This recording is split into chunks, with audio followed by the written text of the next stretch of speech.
How are you? I hope you will be fine and enjoying the e-learning classes. Today we will continuing the chapter Our Environment. आज हम जो topic लेंगे वो है हमारा global warming and ozone depletion. ठीक है, आज हम टॉपिक लेंगे global warming and ozone depletion. ठीक है, इनसे जो अर्लियर वीडियोस थी उसमें हम पहले स्टडी कर चुके हैं कि एनवायरनमेंट क्या है, इकोसिस्टम क्या होता है, types of ecosystem, components of ecosystem, abiotic and biotic components, and food chain, food web, trophic level, and last video में हमने पढ़ा था ecological pyramids and biomagnification. In this session we will start the global warming. अब global warming क्या होती है? Global warming को पता करने के लिए सबसे पहले हमें देखना पड़ेगा what is green house gases and what is green house effect. देखिए, सनलाइट जो है वो अर्थ के एटमॉस्फेयर पर लगातार गिरती रहती है, फॉल होती रहती है. हमारा जो अर्थ है उसके चारों तरफ थिन ब्लैंकेट ऑफ एयर है जिसे हम एटमॉस्फेयर कहते हैं. ठीक है, ये अर्थ का एटमॉस्फेयर है जहाँ पर गैसेस का एक ब्लैंकेट है. अर्थ से 100 किलोमीटर तक, अर्थ के सरफेस से 100 किलोमीटर तक हमारा एयर का ब्लैंकेट है जिसे वो जो हमारा एटमॉस्फेयर कहलाता है. ठीक है, जो हमारा क्या कहलाता है? एटमॉस्फेयर कहलाता है. ठीक है, अब देखिए जो एटमॉस्फेयर है हमारा, उसमें एक गैस होती है carbon dioxide. The carbon dioxide of the atmosphere keeps the earth warm. हमारी अर्थ को गर्म रखने का काम कौन करती है? Carbon dioxide gas. अगर अर्थ ना हो, ये कार्बन डाइऑक्साइड ना हो, तो जो अर्थ का टेम्परेचर है वो माइनस में चला जाएगा. ठीक है, तो ये मच लाइक द ग्लास, ये एक तरीके से कांच के रूम की तरह वर्क करती है, हमारी अर्थ को कांच की तरह बना देती है. ठीक है, जैसे इसकी जो लेयर होती है वो कांच की वॉल की तरह वर्क करती है. जो ये क्या करती है, ये इंफ्रारेड को या क्या कह सकते हैं इसको, जो गैसेस हैं, इंफ्रारेड गैसेस हैं, इनको एब्जॉर्ब कर लेती है. और इनको एब्जॉर्ब करके ये जो डस्ट पार्टिकल्स हैं या एटमॉस्फेरिक पार्टिकल्स हैं या वाटर वेपर्स हैं, ये इसको एटमॉस्फेयर में स्कैटर्ड कर देती हैं. अब ये गैस हमारे एटमॉस्फेयर के अंदर ही अंदर रोटेट करती रहती है और हमारे टेम्परेचर को अर्थ के इंक्रीज़ कर देती है. तो ये बिल्कुल ग्लास वर्क की तरह, ग्रीन हाउस की तरह वर्क करती है. तो इसलिए इस इफ़ेक्ट को हम ग्रीन हाउस इफ़ेक्ट कहते हैं. ठीक है, क्या कहलाता है ये? Green house effect. अब जो ग्रीन हाउस इफ़ेक्ट है, इसकी वजह से जो हमारे अर्थ का टेम्परेचर इंक्रीज़ हो रहा है, it is called the global warming. ठीक है, तो ग्लोबल वार्मिंग क्या हो गया? Global warming the atmosphere the average increase in temperature या increase in the average temperature of the earth is called global warming. An increase in the average temperature of the earth is called global warming. Global warming क्या क्या effect पड़ते हैं हमारी earth पर?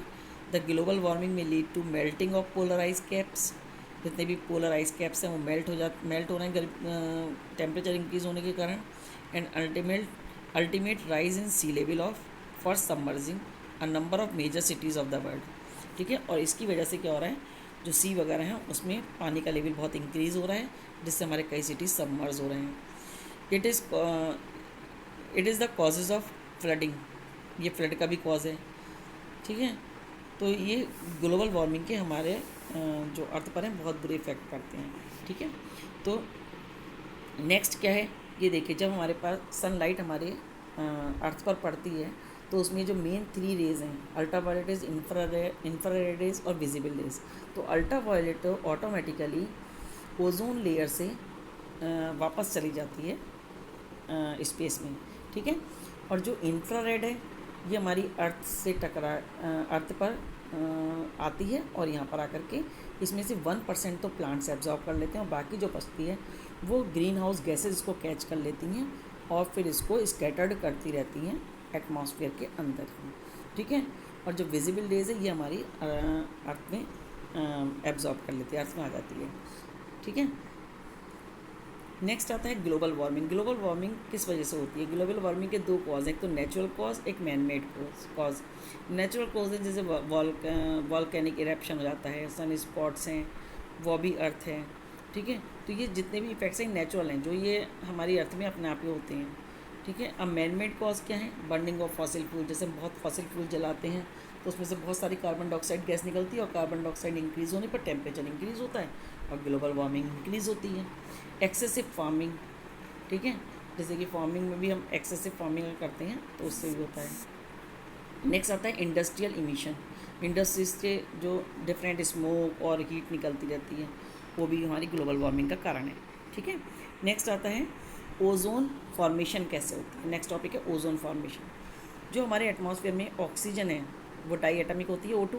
जब उस पर अल्ट्रा वायलेट रेज गिरती है तो अल्ट्रा वायलेट रेज इस ऑक्सीजन को ऑक्सीजन एटम में तोड़ देती है O+ को। अब ऑक्सीजन एटम एटमॉस्फेरिक ऑक्सीजन से मिक्स होकर के उसके साथ ऐड होकर के ओजोन बनाता है, ट्राई एटमिक ऑक्सीजन बना लेता है। ये ओजोन फिर अल्ट्रा वायलेट रेज से ब्रेक हो जाती है, O+ O2 में टूट जाती है और यही साइकिल चलता रहता है। और इसी साइकिल की वजह से हमारी जो ओजोन लेयर है वो मेंटेन रहती है।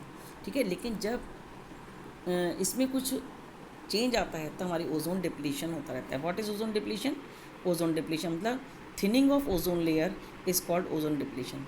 ओजोन का लगातार पतला होना, जो उसकी मोटाई है वो कम होती जा रही है, it is called the ozone depletion. Process of ozone depletion. अब ओजोन डिप्लीशन के क्या कारण हैं? जितने भी क्लोरोफ्लोरोकार्बन हैं या SCFC है या अल्ट्रावायलेट रेज हैं, ये सब क्या करती हैं? क्लोरीन मोनोऑक्साइड है तो ये करके क्लोरीन मोनोऑक्साइड बना लेती हैं। इनमें से जो क्लोरीन गैस निकलती है इन सबसे, क्लोरोफ्लोरोकार्बन से, SCFC से, अल्ट्रावायलेट रेज से, ये क्लोरीन ओजोन के साथ रिएक्शन करके ClO+O2 बनाती है। जैसे ओजोन O+O2 में टूटती, जो O टूटता है वो Cl के साथ जुड़ता है, ClO बन जाता है। अब ये जो ClO है, ठीक है, इसे कहते हैं क्लोरीन मोनोऑक्साइड। ये क्लोरीन मोनोऑक्साइड फिर से ऑक्सीजन से रिएक्शन करती है और फिर से बनाती Cl and O2।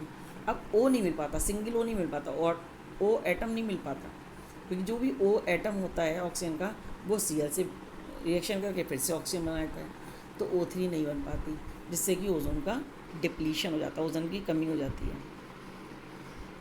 Depletion of this layer, इस लेयर का डिप्लीशन किसकी वजह से होता है? ODS की वजह से। ODS क्या होते हैं? वो सब्सटेंस जिसकी वजह से ओजोन डिप्लीट होती है, और वो होते हैं क्लोरोफ्लोरोकार्बन वगैरह जो भी आपको बताए थे। ठीक है। This ODS will lead to higher ultraviolet B levels which in turn will cause increased skin cancer, cataract, potential damage of to some marine organisms, plants and plastics. Next आता है the Montreal protocol on substances that deplete the ozone layer. Montreal में एक meeting हुई थी सारे देश की, और उनके जितने भी देश के जो प्रतिनिधि गए थे यहाँ से, ठीक है, तो उन्होंने सबने शपथ ली थी, एग्रीमेंट लिया गया था उनसे, इंटरनेशनल एग्रीमेंट 1987 में। It was design to stop the production and import of ozone depletion substances. उनसे शपथ दी गई थी कि आपके यहाँ जो भी सब्सटेंस बनेगा, चाहे AC बने, रेफ्रिजरेटर बने, उसमें ODS सब्सटेंस यूज़ नहीं होगा जिससे ओजोन डिप्लीशन हो, किसी और तरीके से आप बनाएंगे। And reduce their concentration in the atmosphere to help protect the earth's ozone layer. How can we do prevent ozone depletion? आखिर हम ओजोन डिप्लीशन के लिए क्या कर सकते हैं? By air conditioning and refrigeration equipment that do not use SCFC as refrigerant. हम जब भी एयर कंडीशनर ख़रीदने जाएँ या रेफ्रिजरेटर ख़रीदने जाएँ तो इस बात का ध्यान रखें कि उस रेफ्रिजरेटर में SCFC यूज़ ना हो रहा हो। ठीक है। By aerosol products that do not use SCFC और CFC। एरोसॉल जैसे DO वगैरह होते हैं, इसको जब स्प्रे करते हैं तो इसमें से भी SCFC और CFC गैस निकलती है। Conduct regular inspection and maintenance of air conditioning and refrigeration. ठीक है।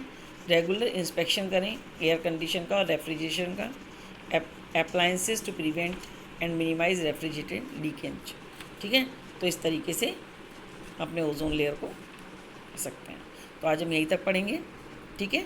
नेक्स्ट वीडियो में हम बायोडिग्रेडेबल, नॉन बायोडिग्रेडेबल सब्सटेंस के बारे में, उनके मैनेजमेंट के बारे में पढ़ेंगे। ठीक है।